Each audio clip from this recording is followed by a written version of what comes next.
Normally, when we report on an autopsy, it's following some sort of a tragedy or offering detective clues to a crime. Seldom does an autopsy have the fascination that this one does tonight. Yeah, and that's because the subject is a 550-year-old child. Yes, a child.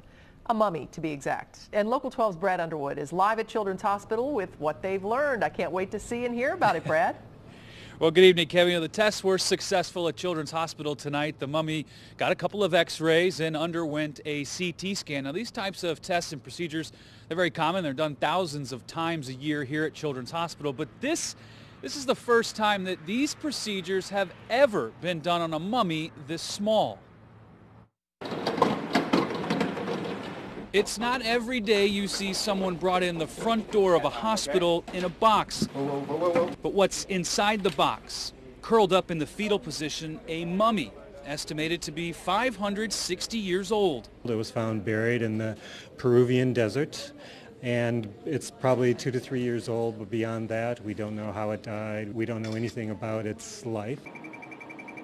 Using this state-of-the-art 3D CT scan, at this point, we don't see anything that looks like a trinket or amulet that was buried with the mummy.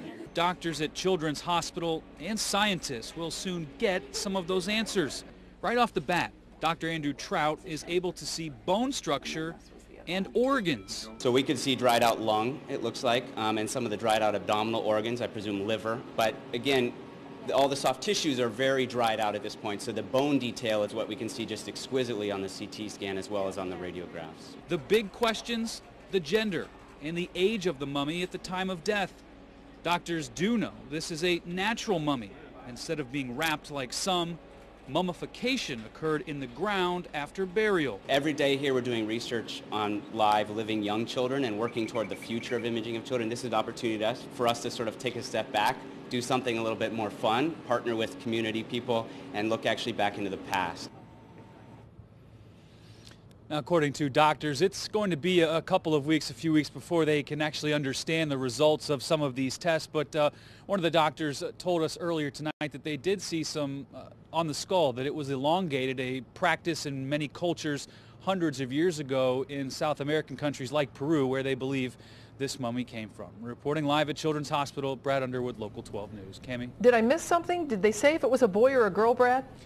No, you did not, and we don't know that yet. We had initially thought that they might be able to find that out tonight, but through some of those tests, still going to be a couple of weeks before they know whether this mummy is a boy or a girl. It's really fascinating. I mean, there's been so much attention given to it, lots of cameras there, lots of hype, huh?